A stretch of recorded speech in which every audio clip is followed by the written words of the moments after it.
Emmerson Mnangagwa's inauguration as Zimbabwe's president has been postponed after the main opposition party filed a legal challenge to the results of last month's election. Justice Minister Zambi announced a ceremony planned for Sunday will no longer happen after the Movement for Democratic Change (MDC) alleged irregularities in the country's first vote since long-serving leader Robert Mugabe was deposed. The opposition party has demanded either fresh elections or the installment of their candidate, Nelson Chamisa, as president. The MDC's lawyers arrived at court to submit papers less than an hour for the deadline to challenge the result. "We have a good case and cause," declared Mr. Chamisa on Twitter. Zimbabwe's Electoral Commission has said President Mnangagwa and his ruling ZANU-PF party won the 30 July election, with the president receiving 50.8% of the vote and Mr. Chamisa polling 44.3%.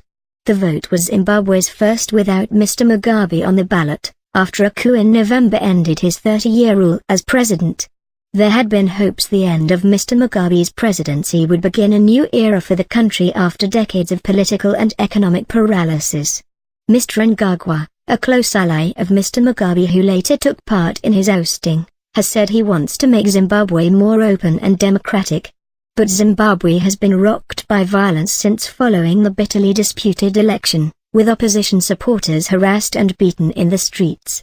2 days after the election, soldiers opened fire during opposition protests in the capital, Harare, killing 6 people.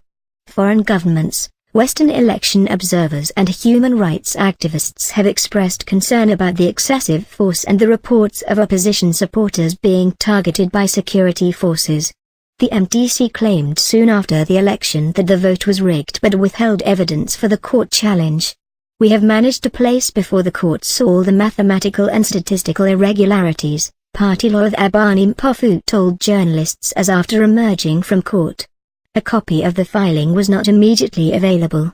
A number of grassroots groups and NGOs that fanned out across the country have released reports questioning high turnout in some areas and highlighting striking differences in the number of voters for the presidential and parliamentary elections.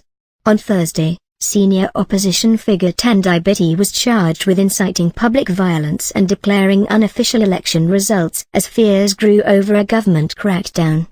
Mr. Biti had alleged before the Electoral Commission's official announcement that Mr. Chamisa was the real winner. Mr. Biti first fled to Zambia, where authorities denied asylum and handed him over to Zimbabwean security forces in defiance of a Zambian court order. The United States and several other nations, as well as the UN Refugee Agency, have expressed concern.